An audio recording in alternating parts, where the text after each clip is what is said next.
Throw away. I have been with my wife for 6 years and we have 3 children. I have a speech impediment. It's nothing too serious. I don't stutter or anything like that, and people are definitely able to understand what I say. Since people suck, I was ridiculed because of it for basically my entire childhood by almost everyone I knew. Of course, people still laugh at and ridicule me for my disability, but since I have gained confidence as I matured, I am less tolerant of it and stand up for myself a lot more. My in-laws, like most people, enjoy making fun of and ridiculing me for the way I sound. I have of course told them I am not comfortable with it, but they still do it. Eventually, I just started ignoring them or leaving the room whenever they do it. Recently my dog, which I had for 5 years, passed away, so it's been a hard past few weeks for me and I haven't had the best temper this week. Yesterday morning my wife's parents came to my house to see our child. They were still sleeping when this happened. While we were having breakfast they asked me if I could lend them some money since they have been having a difficult year. And literally 30 seconds after they asked for money, my in-laws made a joke about my voice. At this point was at a loss for words and simply told them to fuck off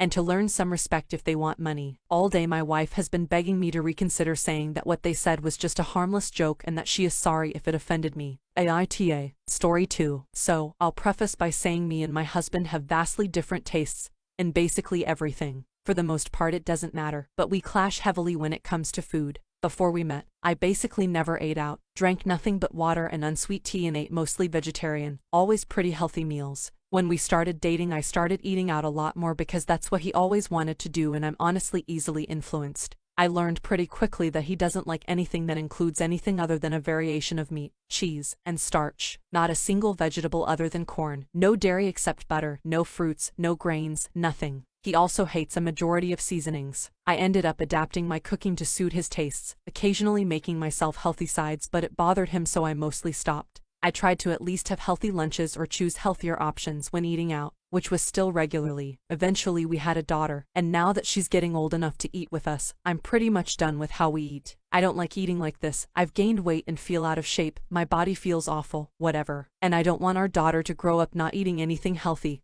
and substantial. So I stopped agreeing to fast food and made him only get it for himself and started cooking nice meals again, which he of course hates. I've begged him to at least try and find something remotely healthy he likes eating. Quite frankly, my food doesn't even taste healthy. Our friends and family rave about how delicious it is even when it has stuff they normally don't like in it. It really shouldn't be that hard. But he refuses. So I told him he can make his own meals if he doesn't like ours, that I'm tired of eating unhealthy all the time. He accepted it at first, but he's gradually been getting more upset about it.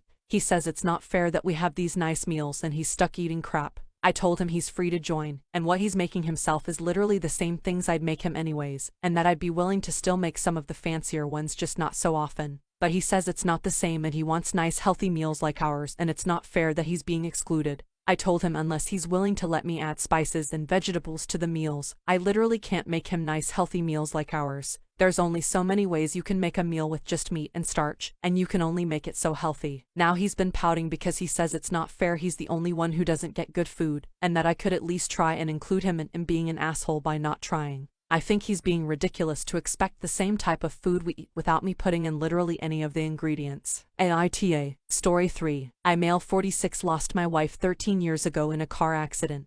I was the one driving. I got out of the hospital with a severely injured knee. I had a dislocated shoulder and my nose was broken. Aside from PTSD that I'm still dealing with till today, I took care of our 2 kids alone after her family, specifically her brother, blamed me. And he told everyone saying it was my fault, and lied about me being drunk that night. Everything was clear, I wasn't the one at fault, but still. Her brother insulated me and turned everyone to hate me. I was kicked out of the house and they allowed only the kids to come over. I didn't want my kids to hear what their uncle said about me, but I couldn't stop them from seeing the kids, especially after my brother-in-law said he'd get the law involved if I don't let the family see the kids. Years went by, and I haven't got married again. I simply wanted to focus on my children and my own well-being. I was honest with my kids about their mother's death. We were in therapy together. That's when the kids said that they believed their uncle when he told them it was my fault. This caused a huge argument between me and their uncle. The kids ended up seeing a different therapist. I couldn't handle hearing my own kids repeating their uncle's lies. I went no contact with the family, but my kids, as they got older, they continued to visit. I respected that. My daughter 20 moved out and cut contact. My son 18 went to stay at a friend's place. My sister-in-law is the only one who supports me. She too thinks their uncle made them resent me. They don't want to see me nor even visit. Despite showing, my daughter still believed her uncle and kept blaming me. It's been a year since I've seen my kids. It's devastating and it's more than I can handle. My brother-in-law's been sick for over a year. I've been told recently that he wants to publicly apologize to me in front of everyone for what he did in the past, but I refused. His sister talked to me about how he wants to mend the relationship, but I told her I'm not interested.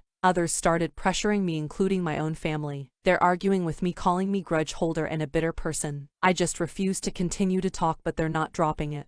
They said I needed to do it for my children, but I honestly don't think that it'll fix anything. I don't think his apology will make up for all the years of struggling trying to fix what he ruined while dealing with my own issues. He always took pride in turning my own kids against me. I don't know why he wants to apologize now. Story 4. I'm a 19-year-old female with 6 older siblings. My parents spent most of my childhood spending money they didn't have on my siblings, so by the time I hit my teenage years, I realized I was probably going to have to fend for myself financially when I turned 18. I started babysitting and doing odd jobs around my neighborhood when I was 14, and eventually got part-time jobs during the school year. By the time I was 16, I was working 3 jobs in the summer and 2 in addition to school. When my parents told me they couldn't pay for college, I'd already earned enough to be able to put myself through college and have plenty left over. I've continued to work during the school year and have been able to make money during quarantine by tutoring online. The issue began a few months ago when my eldest sister got married. My parents spent 30 grand on her wedding, taking out a second mortgage to do so. To make matters worse, my dad was furloughed 6 days after the wedding. They'd effectively dug themselves into a hole they couldn't get out of. 2 weeks ago, my mom texted me for the first time since the wedding. She didn't say hi, ask how I was, or make any small talk. She just said, "Your dad and I need a favor. When can we call you?" I'd expected this. None of my elder siblings are doing well financially, and they've exhausted all other loan options, both from family and the bank. I figured they would text me, ask me to loan them a few thousand, and promise to pay it back when they could figure things out. I was absolutely willing to pitch in a few thousand, and had even considered giving them some of my tutoring jobs so they could make some extra cash. I was not, however, expecting them to demand I give them all the money I'd made from the ages of 14 to 18. The exact statement my mom had made was, "You made that money under our roof. We were the ones who allowed you to work, so you only have it because of us anyway. We bought you food and clothes for 18 years. That money is only a fraction of what you owe us." And so on. I said that food, clothes, and shelter were the very minimum. It's what they signed up for when they chose to become parents. I didn't ask for any of it, etc. They responded by telling me that if it wasn't for them, I wouldn't have the life I have today. I said they were being ridiculous, and hung up. Since that day, both have continuously hounded me about giving them what is rightfully theirs. My siblings, who have never been asked to give them money, are still professing that it's my job as their kid to take care of them. I told them they wouldn't see a cent of my hard-earned money, and have no right to make such a request. I'm torn. I feel awful for refusing to help them out, but on the other hand, this was their fault. I feel I shouldn't be responsible for fixing their mess. And ITA.